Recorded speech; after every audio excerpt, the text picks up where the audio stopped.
बिस्मिल्लाहिर्रहमानिर्रहीम। अस्सलाम वालेकुम स्टूडेंट्स। मैं हूं प्रोफेसर फैजान गुराया। बात करेंगे आज एम STA 301 के लेक्चर नंबर 25 की। ये मैंने पहले भी रिकॉर्ड किया था लेकिन वो ठीक से रिकॉर्ड नहीं हुआ, तो मैं दोबारा रिकॉर्ड कर रहा हूँ। अच्छा, इस लेक्चर के अंदर हमें दो चीजें पढ़नी है। एक तो कंट्रोल प्रोबेबिलिटी डिस्ट्रीब्यूशन हमने पढ़ना है, और एक बाइवेरिएट प्रोबेबिलिटी डिस्ट्रीब्यूशन पढ़ना है। और एक हम ऑलरेडी पढ़ रहे हैं प्रोबेबिलिटी डिस्ट्रीब्यूशन फंक्शन, वो हमारा साथ साथ चल रहा है। जी, हम पीछे 24 में एक एग्जांपल कर रहे थे। मैं थोड़ा सा पीछे आके आपको दिखा देता हूँ वो एग्जांपल, अगर मैं जल्दी उस तक पहुंच सका तो। ये जी हमारी एग्जांपल थी। इसके चार पार्ट हम इसी में कर गए 24 लेक्चर में। फिफ्थ पार्ट हम आज करेंगे। ये चार पार्ट तक हो गया। Will discuss the computation of conditional probability, ये अब इंशाल्लाह यहाँ पे बात होगी। ये जी उसने शुरू किया ई पार्ट। अब ये उसने सारी सोल्यूशन किया है, लेकिन जो कि मैंने साथ में सॉल्व किया है तो मैं आपको यहाँ पे डिस्कस करके बताता हूँ। देखें जी, हमारे पास जो एग्जाम्पल है उसमें उसने हमें दिया के एक्स। वो कह रहा है वैल्यू दी है, फंक्शन ऑफ एक्स की वैल्यू दी है के एक्स, जो कि जिसमें एक्स की लिमिट है 0 से लेकर 2 तक, और साथ में वो जीरो एल्सवेयर दे देता है। ठीक है। अच्छा, अब वो हमें बता ये रहा है कि के को वो पुट कर रहा है। अगर के को पुट करते हैं तो के को हमने पीछे फाइंड किया था, के इक्वल है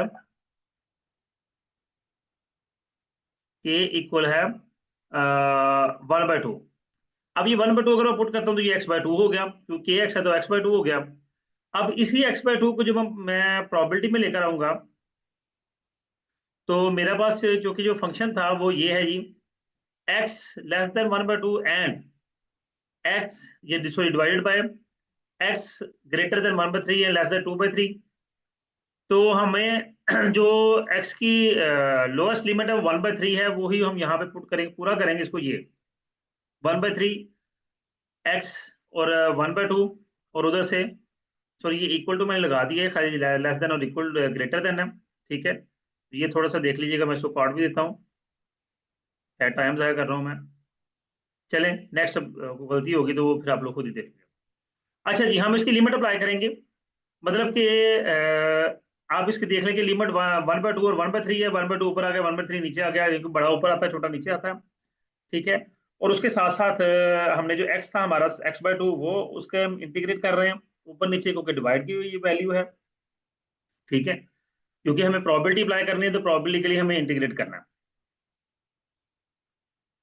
ओके जी, नेक्स्ट आ जाए। अब इसको सॉल्व करने के लिए हम क्या करेंगे, वही एक तो 1/2 दोनों का बाहर निकाला, वो कटिंग हो गई। और फिर जब हम इसको इंटीग्रेट करेंगे तो x का पावर, चूंकि x/2 होना है, और जो पावर आती है वही बटे में आता है, वो दोबारा से 2 आ गया। और 1/2 1/3 1/2 2/3 1/3। अब हमने जो कि वो जो लिमिट होती है उसका, जो x की पावर है उसकी जगह लिमिट अप्लाई करनी है। तो 1/2 का स्केयर माइनस 1/3 का स्केयर आ जाएगा, नीचे आ जाएगा 2/3 का स्केयर और 1/3 का स्केयर, और जो बटा था वो बाहर आके फिर आपस में कटिंग हो गई।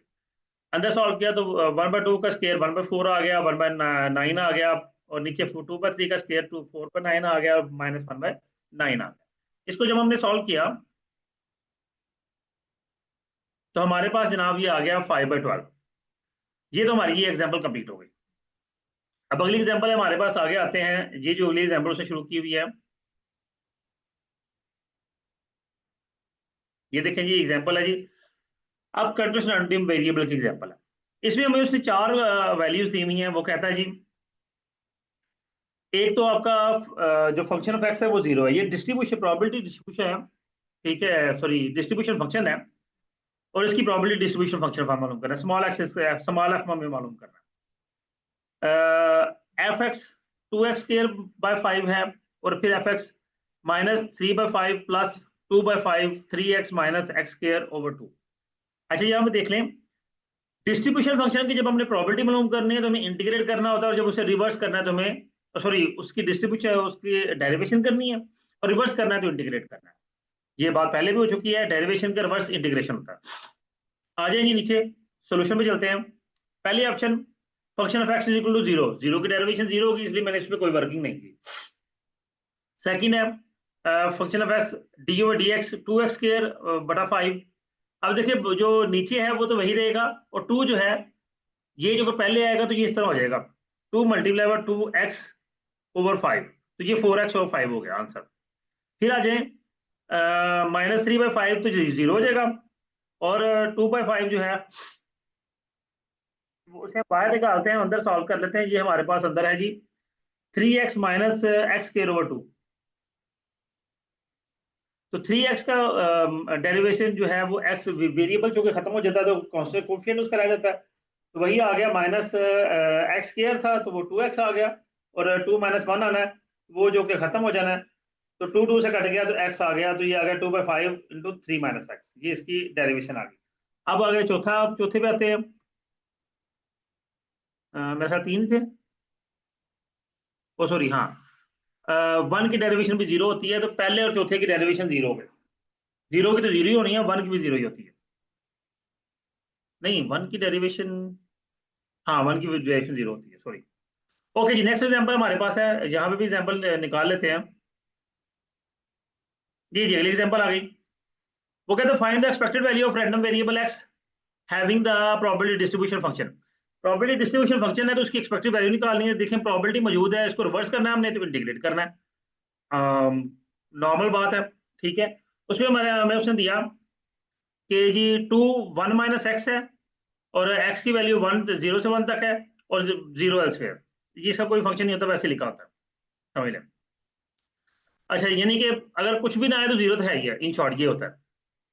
Expected value of x, x मालूम करनी है, तो एक्सपेक्टेड वैल्यू ऑफ एक्स के लिए जो कि प्रोबेबिलिटी डिस्ट्रीब्यूशन फंक्शन है तो इसको रिवर्स करना है, तो हमें इंटीग्रेट करना है। इंटीग्रेशन के लिए फिर हम क्या करेंगे, ये एक्स एज इट इज आ जाएगा, और ये 2 1 माइनस एक्स जो है वो आएगा। अब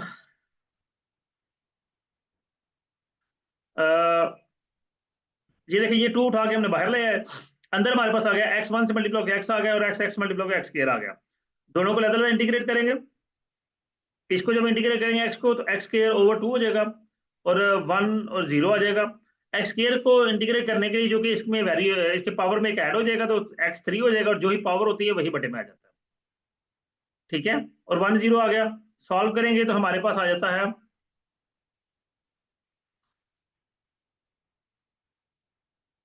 1/3। एक्सपेक्टेड वैल्यू ऑफ एक्स हमारा निकला 1/3, यहाँ तक याद रखिएगा। आगे उसने हमें कहा है, आगे चलते हैं, ये 1/3 निकला हुआ है।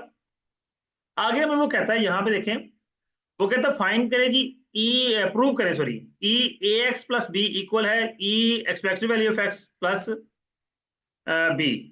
यानी कि हमें expected value of a x plus b को साबित करना है कि ये a expected value of x plus b okay होता है। अब देखें, ये तो हमने किधर गया, हाँ ये राइट हैंड साइड तो सीधी सीधी है ना, कि A3 दिया हुआ उसने B5 दिया हुआ, ये है जी, मैंने अंडरलाइन किया हुआ है। तो मैंने पुट किए एक्सपेक्टेड वैल्यू ऑफ एक्स 1/3 मैंने मालूम किया है, तो हमारे पास आंसर 6 आ गया, ये तो सीधा था। लेकिन जब हम चलते हैं इधर लेफ्ट हैंड साइड की तरफ, तो लेफ्ट हैंड साइड में उसी तरह जितना एक्सपेक्टेड वैल्यू ऑफ एक्स मालूम किया है, उसी तरह एक्सपेक्टेड वैल्यू ऑफ 3x + 5 मालूम करें, इंटीग्रेट करें, और इंटीग्रेशन जब करने लगेंगे तो हमें 3x + 5 अंदर लिखना है, क्योंकि वो आना ही आना है, और साथ में 2 1 माइनस एक्स आना था। 2 चूंकि मैंने पहले लिख लिया, फिर उठा के उसको बाहर ले आएंगे। अंदर मैं इन चारों वैल्यूज को आपस में मल्टीप्लाई मैंने किया, 3x - 2x स्क्वायर प्लस 5 - 5 3 है 5x। अब ये 5x और 3x आपस में सॉल्व होंगे तो ये आ जाएगा -3x स्क्वायर - 2x + 5। अब देखिए -3 है, -3 बाहर आ गया, अंदर x स्क्वायर का मैंने इंटीग्रेट किया, तो ये x³ / 3 आ गया। फिर ये 2x है, 2 बाहर आ गया, x² / 2 आ गया, और ये 5 के साथ कुछ नहीं था तो उसके साथ x आ गया। फिर मैंने क्या किया, यानी कि इसके बाद हमने क्या किया, 1 का क्यूब लिया -0, क्योंकि 0 का क्यूब भी लेंगे तो 0 ही आएगा, तो इसलिए मैंने 0 ही लिखा है। 1 स्क्वायर -0 और 1 - 0, ये हमारे पास 3 3 से कट गया, तो ये 1 था, ये -1 आ गया, और ये 2 2 से कट गया, तो ये 1 था, माइनस था तो माइनस का 1 आ गया, और ये 5 को 1 से मल्टीप्लाई किया, 5 आ गया। तो एट लास्ट हमारा आंसर जो है आया 5 - 1 3 आया, 3 को 2 से मल्टीप्लाई करेंगे 6 आ गया। तो यही हमने नीचे में किया 6, और 6 हमारी लेफ्ट हैंड साइड इक्वल आ गई राइट हैंड साइड पे। कहाँ है 6, ये देखें जी 6 और 6, ठीक है। ये एग्जाम्पल भी हमने सॉल्व कर ली, अब अगली एग्जाम्पल पे आएंगे।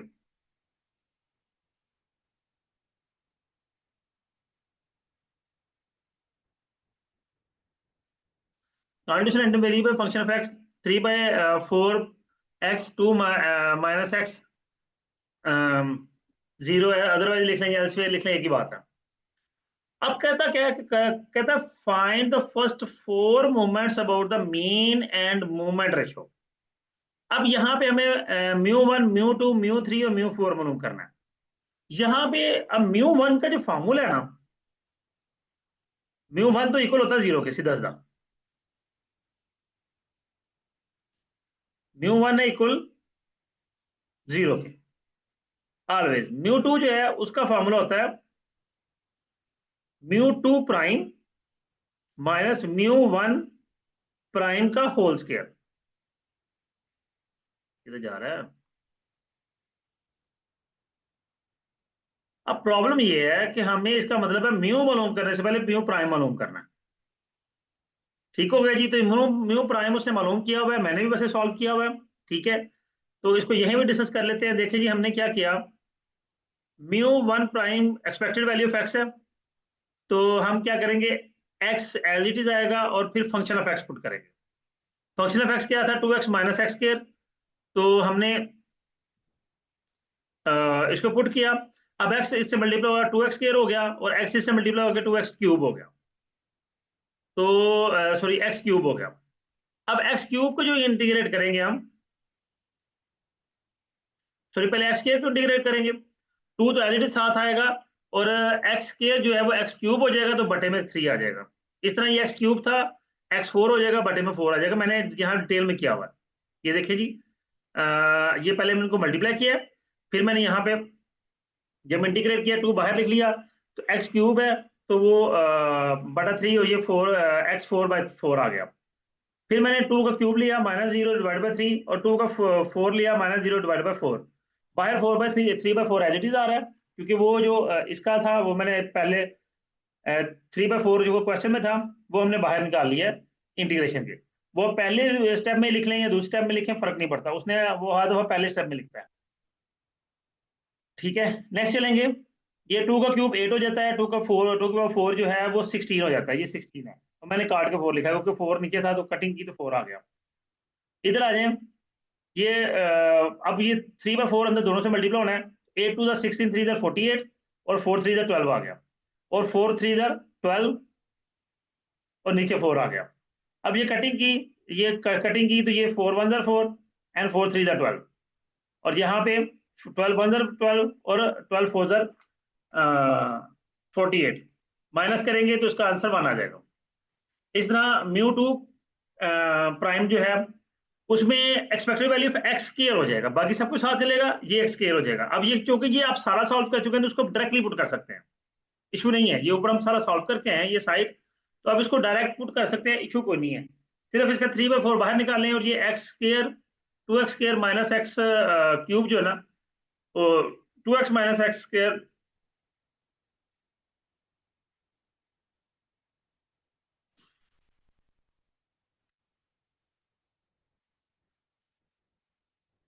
नहीं ये पूरा सॉल्व करना पड़ेगा, क्योंकि ये एक्स स्क्वायर है, ये अंदर मल्टीप्लाई होगा तो ये 2x क्यूब हो जाएगा। जिसको सारा सॉल्व करना पड़ेगा, लेकिन मैंने सॉल्व किया हुआ है, आंसर 6/5 आएगा। फिर हम जब म्यू 3 प्राइम लेंगे, तो उसमें expected value of x cube आ जाएगा, तो यहाँ पे एक्स क्यूब पुट होगा, बाकी एज इट इज होगा। आपका आंसर आएगा 8/5। और फिर हम जब आएंगे म्यू 4 पे, तो म्यू 4 के लिए x expected value of x4 हो जाएगा, अंदर x4 पुट होगा, बाकी वैल्यूज वही होंगी, और हमारे पास आ जाएगा 16/7।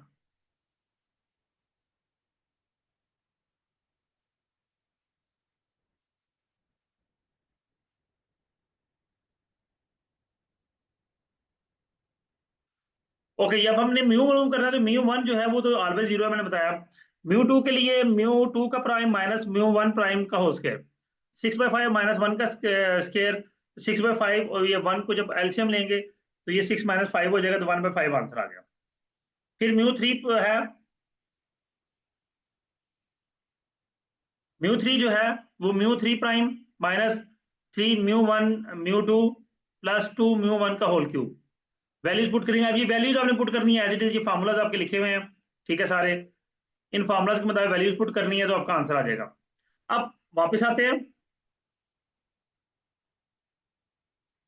Next we find the moments about the mean as follows, ये हमने फाइंड कर ली। फिर वो कहता है first moment ratio, moment ratio मालूम करनी है, तो फर्स्ट मोमेंट रेशो आएगी म्यू 3 का स्क्वायर और म्यू 2 का क्यूब। अच्छा ये क्यूब आना था, यहाँ पे क्यूब है, लेकिन जो कि ऊपर 0 आ गया, तो वो 1/5 का क्यूब होके आंसर सारा 0 ही आ जाना। फिर आ गया म्यू 4 है और नीचे म्यू 2 का स्क्वायर है, म्यू 4 और नीचे म्यू 4 का स्क्वायर है, म्यू 2 का स्क्वायर है। ठीक है, दोनों पुट करेंगे तो आंसर इसका हमारे पास आ गया मेरा ख्याल 5 में कुछ निकाला हुआ है, 15/7 है जी, 15/7 मैंने निकाला हुआ है, ये 15/7, और उसने इसको आंसर किया हुआ है 2.14 डिवाइड करके। तो ठीक है, 2.14 लिख लें या 15/7 लिख लें, बात तो एक ही है। जी स्टूडेंट्स, ये आपका लेसन नंबर 25 था। उम्मीद करता हूँ आपके लिए अंडरस्टैंडिंग होगा। वीडियो को लाइक कीजिएगा, कमेंट कीजिएगा, अपना ख्याल रखिएगा। अल्लाह हाफिज।